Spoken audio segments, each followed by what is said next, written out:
Assalamualaikum warahmatullahi wabarakatuh.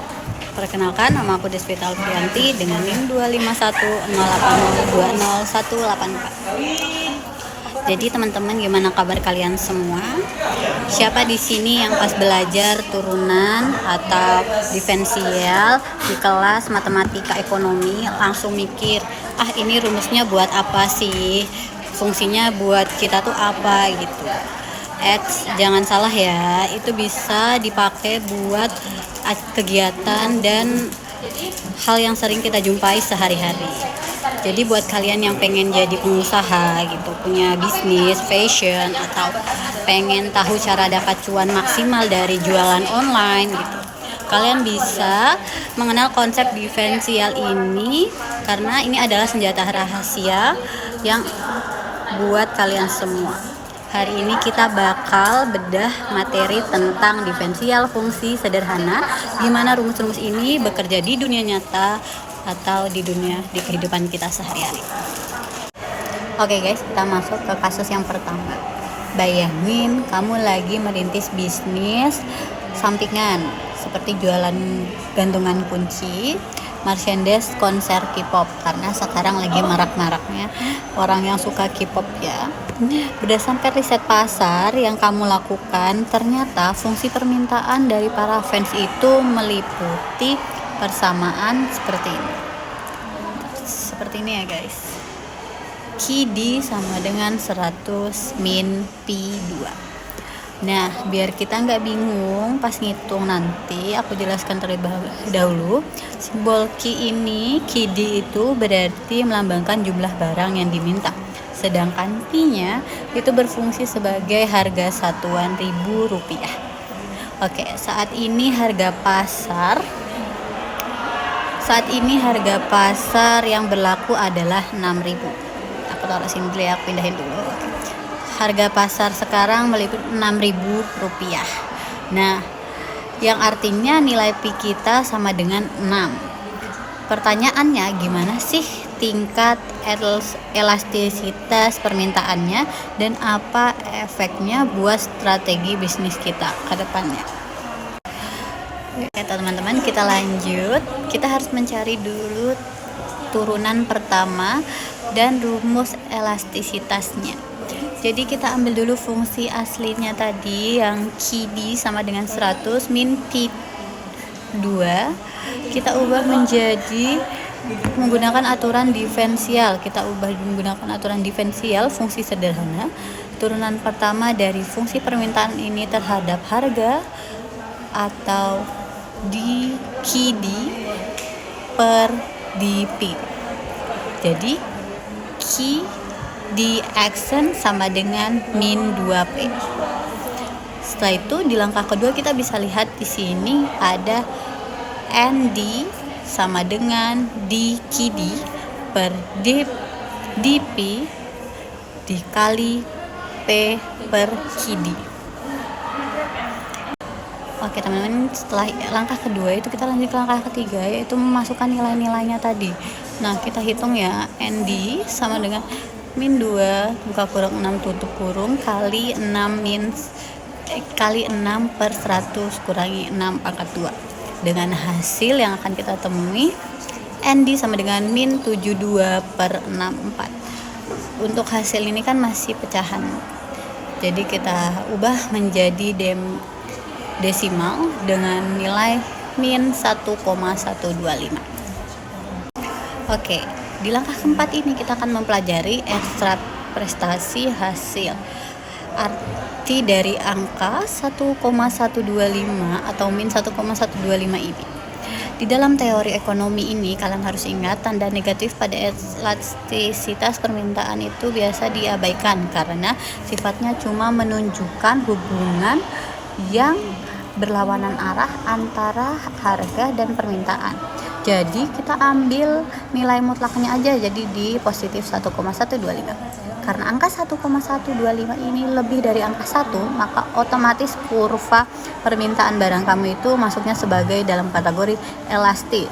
Seperti yang kalian lihat di grafik, kurva elastis itu bentuknya cenderung lebih landai, yang artinya konsumen di pasar ini sangat sensitif terhadap perubahan harga. Kalian bisa lihat ya guys. Nih, jadi harga pasaran ini sangat mempengaruhi buat bisnis kita ke depannya. Oke, setelah kita melihat arti dari angka 1,125 ini, kita lanjut di langkah berikutnya, yaitu nih, kita udah sampai di kesimpulan strategi bisnis di langkah kelima ini. Udah di sini tuh karena sifatnya yang elastis atau sangat sensitif tadi, seperti yang aku bilang, kamu harus super hati-hati kalau mau nekat meningkatkan harga. Kalau kalian nekat nih meningkatin harga, dampaknya jumlah permintaan kalian itu buat para fans K-pop atau para customer kalian yang mau beli itu bakal turun drastis, dan ujung-ujungnya total omset atau penerimaan tokomu akan merosot. Jadi kalian kemungkinan bakal rugi ya teman-teman. Sebaliknya, kalau kamu coba sedikit menurunkan harga, jumlah pembeli bakal melonjak tinggi dan total uang yang masuk bisa jadi lebih banyak. Jadi kesimpulannya, semakin naik harganya itu bukanlah strategi yang tepat untuk jenis produk merchandise kali ini. Yang baik itu adalah melihat dan menganalisis dulu bisnis dengan matematika ekonomi yang kita pelajari. Nah, untuk penerapan kedua nggak kalah seru juga loh, yaitu mencari penerimaan maksimum atau keuntungan maksimum guys.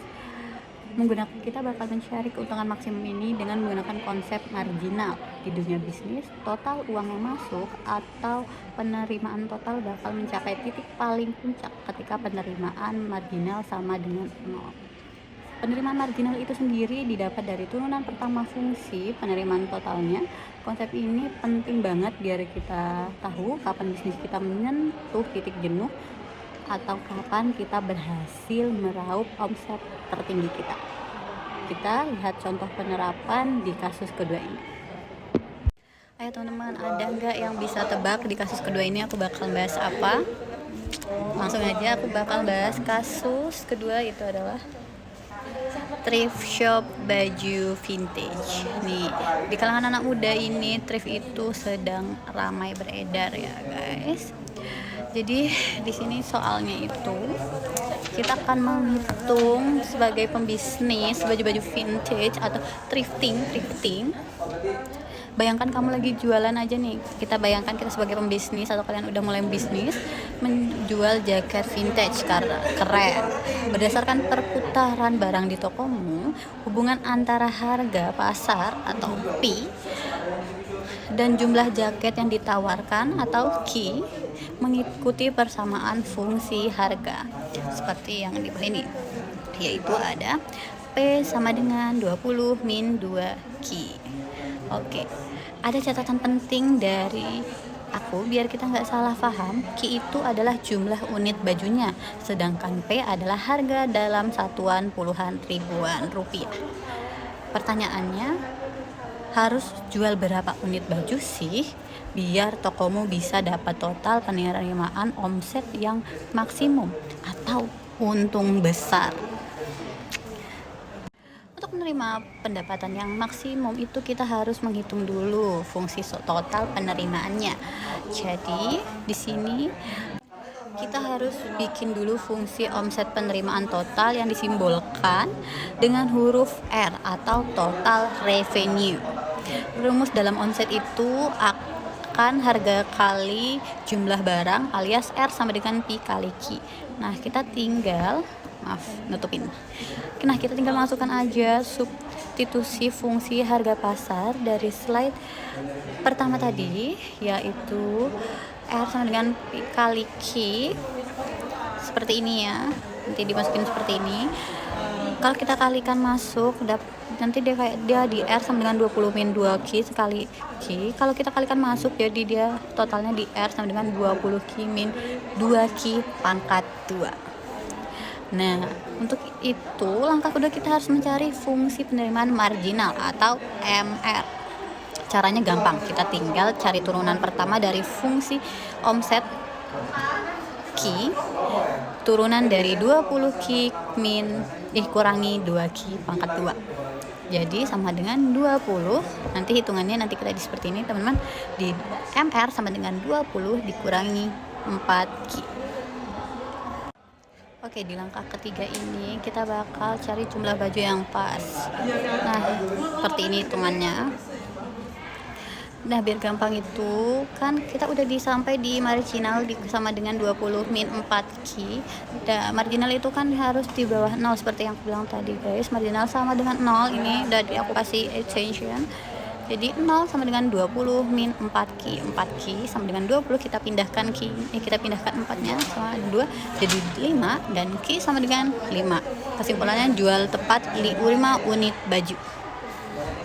Langkah selanjutnya itu kita hitung total penerimaannya dulu. Fungsi total R sama dengan 20 Q min 2Q pangkat 2. Di sini cara kita masukkan nilai Q sama dengan nilai itu ke dalam fungsi omset aslinya kita yang di slide kedua. Ingat, di slide 2 jangan sampai lupa. Ingat legenda di awal ya, suatuan harga dan puluhan ribu rupiah jadi angka 50. Ini kita kalikan dengan 10.000 sehingga di sini 50-nya, karena ini kan kita hitungnya pakai angka satuan. Nah, sekarang kita balikan harganya.